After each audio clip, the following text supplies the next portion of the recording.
This is not how you learn a new jazz standard, not if you really want it to be a part of your repertoire so that you don't have to relearn it or read it every time that you're asked to play it. In this video, I'm going to go over how to internalize a song and also cover 3 mistakes that so many of us are guilty of and that always come back to haunt us. And I only say that because I've made those mistakes countless times. It is in fact technology that's getting in the way, and when you hear that, you're probably looking at your phone or iPad and thinking, these things are terrible. But actually, this was a problem before the internet as well, and the technology that got in the way was printing. Now, of course, I don't want to sound like some sort of religious cult leader who wants to ban books, but you are trying to learn a song, and that is a piece of music that people listen to, so maybe you want to start with listening to the song. You shouldn't immediately try to transcribe it or figure out the chords, just listen to it. And ironically, here the fact that you have access to the internet is a huge advantage, because you can go on Spotify or YouTube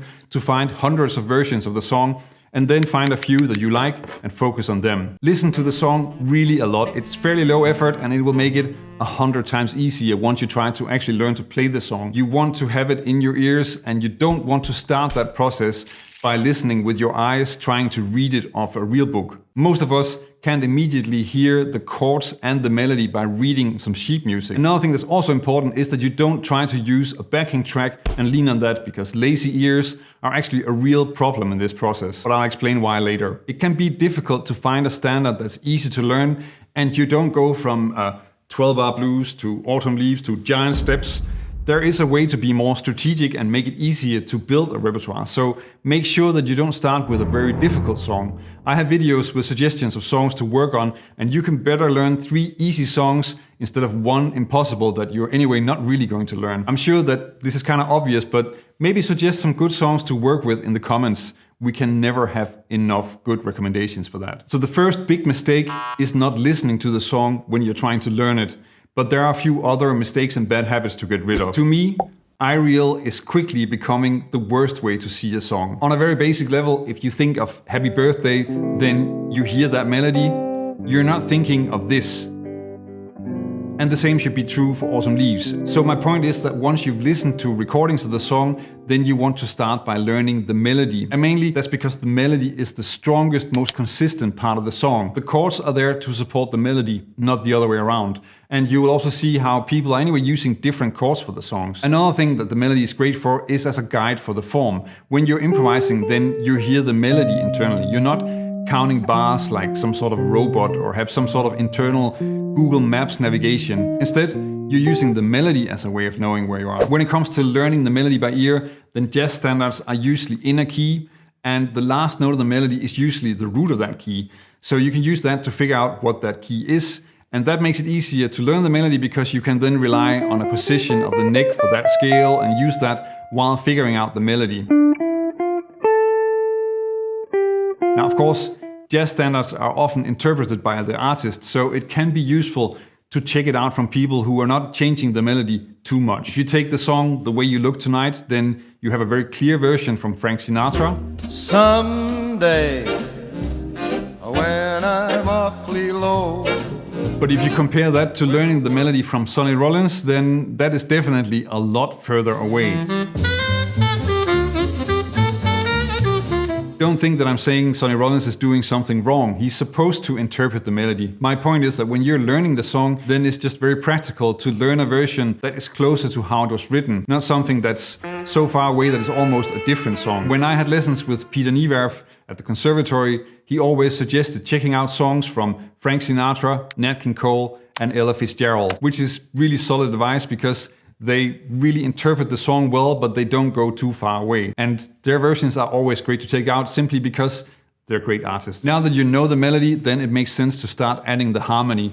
Now for now, you can just use sheet music for the chords, so iReal, Realbook, or maybe just Google them. I will talk a bit about figuring out chords by ear later in the video, but if you're new to doing this, then that might be a little bit difficult, so you just start with sheet music. Now, if you're new to learning songs in general, then start by just playing through the progression with chords on the heavy beats and when the chords are changing. You can even sing the melody to get an idea about how that sounds against the chords. The main thing is just to start hearing the harmony in time. Don't use a backing track for this. I'll explain why later in the video. It's very important that you learn the melody and the chords by heart. And the difficult part of this is probably to memorize the chords. And that's where the second mistake becomes important. Don't think in isolated chords. They are blocks that fit together. Any jazz standard will use a lot of the same progressions as building blocks, and you want to be able to think about groups of chords, not single chords. Think about this in terms of language. If you have to memorize a random sentence like, Actually, it was super easy, barely an inconvenience. that's pretty easy compared to memorizing all the letters in that sentence. Wow. And this is so much more powerful than you might think. If you know a few songs and think like this, then I can teach you the progression of Jobim's Sudanso Samba in one sentence. It's an AABA song with an A-train A part and an Ellington bridge.